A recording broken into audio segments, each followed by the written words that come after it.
Good. Who's my helper today? Alondra. Alondra, what letter does your name start with? I try and incorporate a lot of open-ended questions because I want the kids to kind of tell me more about this. Language is a huge aspect of early childhood that I think without the kids being here that they can miss, and they go into kindergarten and it's developmentally appropriate for them, and it's a way to kind of help them start connecting dots and thinking further. Well, Fatima didn't go to any preschool or any daycare. After she came here, we saw that there was definite development. She was developing intellectually, she was developing socially, emotionally. When you're looking long-term at what has happened over the years with education, today's kindergarten is not the kindergarten that you or I experienced. And so with the ongoing accountability and standards for improvement, we see expectations for kiddos that are now in kindergarten that might have been the first or second grade expectation years ago. Here we go, ready? Peas porridge hot, peas porridge cold, peas porridge in the pot, 9 days old. And so now we have that opportunity in pre-K, and we really need to make sure that we preserve that time where the students are actually just learning from one another and learning how to collaborate, how to do, and have that time to really just grow and develop at their own pace. There we go. You know, play is how our students learn at this age and even a little bit older. And so we're still doing things that include literacy and math skills as they're doing their play. They might just be doing math skills with blocks versus paper and pencil.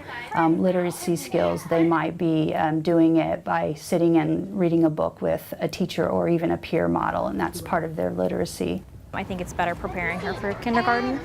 She's learning a lot. She comes home and sings all of their songs, and I can definitely tell she's learning her letters, her numbers, shapes, just stuff just kind of comes out of nowhere.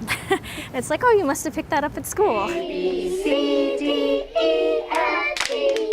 I think a lot of times preschool is still looked at as an opportunity to just play, and the teachers kind of take care of the kids, and it's so much more than that. It's a very busy day with a lot of learning going on, and the learning is so foundational that the experience they get here really allows them to start off further along once they get to school age than they would have.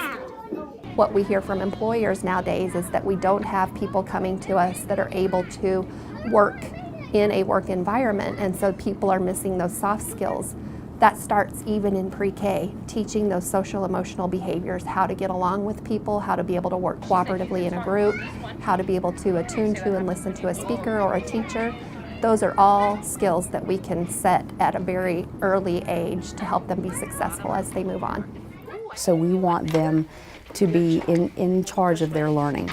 So we do a lot of just role modeling or posing questions of, well, how can I do something? How can I solve something? The children never really usually hear me go in and solve a problem first. I want to hear what they're thinking, how they're feeling first when it comes to either solving a social problem or an academic problem. You think it's going to be I? Let's see if you're right. Look.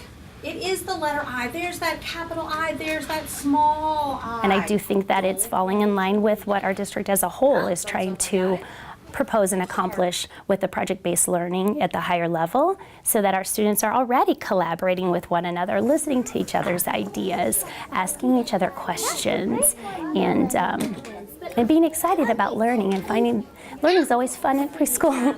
If we can provide those early learning experiences and those foundations in cognitive skills and the way that kids think and the hands-on, minds-on learning, it just gives kids that step to move on to kindergarten successfully. Kindergarten really loves the fact that these kids come in and from day one can be a peer model, and how empowering for somebody who's 4 and 5 or 5 and 6 to come into kindergarten and on day one asked by the teacher, can you show so-and-so how to do this? She is so excited about the school that she's like, as soon as she sits in the car and she's like, am I going to school tomorrow again, Mommy? I love what I do. I get these kids firsthand. This is their first experience with school most of the time. And this is their first experience with an adult other than mom and dad often.